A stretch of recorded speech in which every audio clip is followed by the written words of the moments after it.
Hello, good people of YouTube. Today is Wednesday, April 22nd, 2015, and I'm your host, Wolf Tiger. And once again, it is that time. The time for another fine episode of The Things That Make You Go, The series that takes an editorial, and sometimes sarcastic, look at the realm of video games and technology. So let's get started, shall we? So console MMO fans should already be aware that the Elder Scrolls Online beta for both Xbox One and PlayStation 4 starts tomorrow. What's crazy about it is it's got a huge download for this beta. How big? 65 gigabytes. That's right, 65 gigabytes on your console. So you better have a lot of time and a whole lot of open space on those consoles if you want to try the beta. Let me get you more details on this story. From GameSpot.com, ahead of the Elder Scrolls Online release for Xbox One and PlayStation 4 in June, Bethesda will hold a beta on both current generation platforms starting tomorrow, the developer has announced. The beta is described as limited, and you'll need to receive an invitation to take part. If you've been accepted, you'll receive an email with instructions for how to get started. Bethesda warns that not everyone who signs up for the game's beta will be invited. It is unclear what criteria the developer is using to determine who gets in and who doesn't. If you do get in, it's recommended that you start to download right away due to the game's massive file size.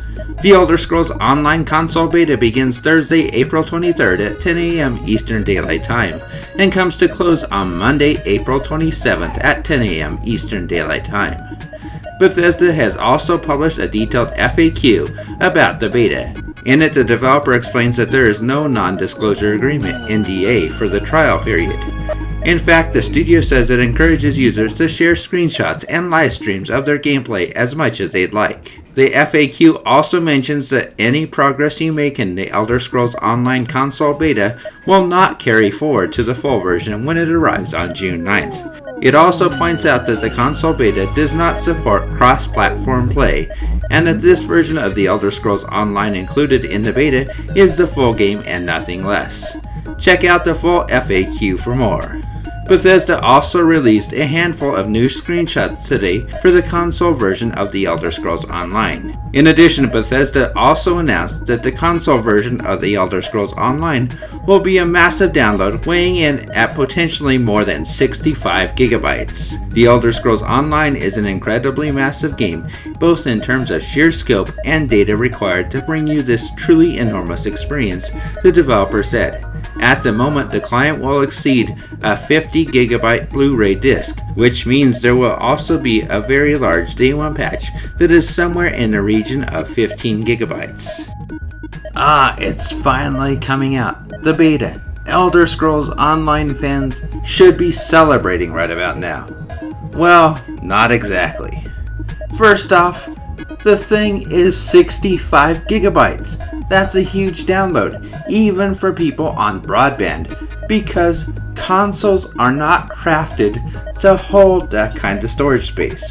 Sure, they can get bigger hard drives, but the base hard drive's 500 gigabytes just isn't enough when you're looking at file sizes of 65 gigabytes. That's going to eat up a lot of space on anybody's Xbox One or PlayStation 4. Sure, everybody still has that kind of room, but realistically, who wants to sit with their console on for an overnight download for a beta starting tomorrow?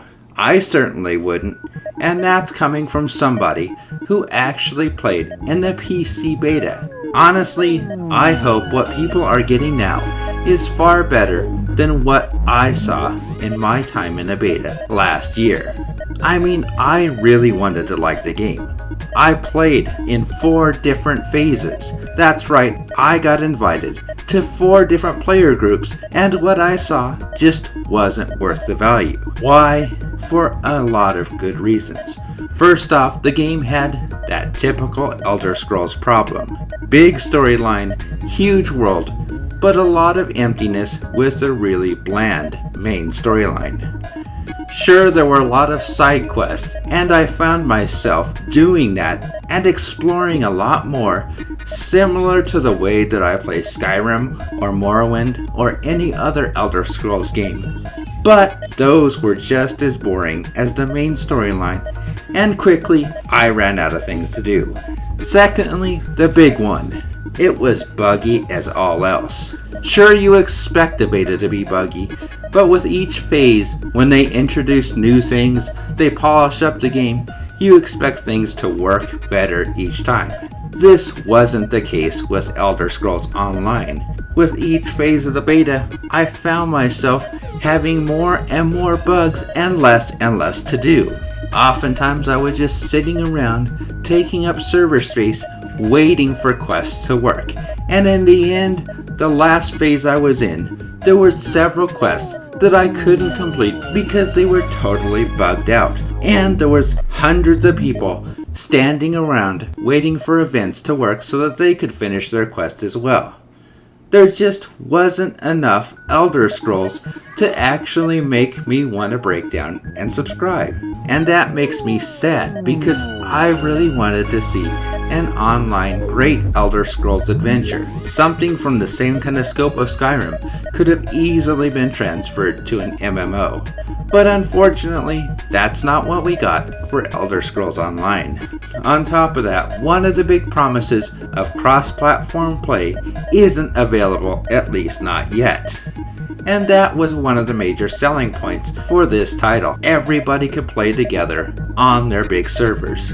And unfortunately, that hasn't come to fruition. So it pains me to say it, but Elder Scrolls Online just isn't worth it. If you've got an Xbox One or a PlayStation 4, you're better off not downloading this beta and just getting Skyrim instead. You'll enjoy your time a whole lot better. But that's just my opinion on the matter, and I might be totally wrong. As always, we'll keep our eyes open and see what happens next. That's all for now. Peace out.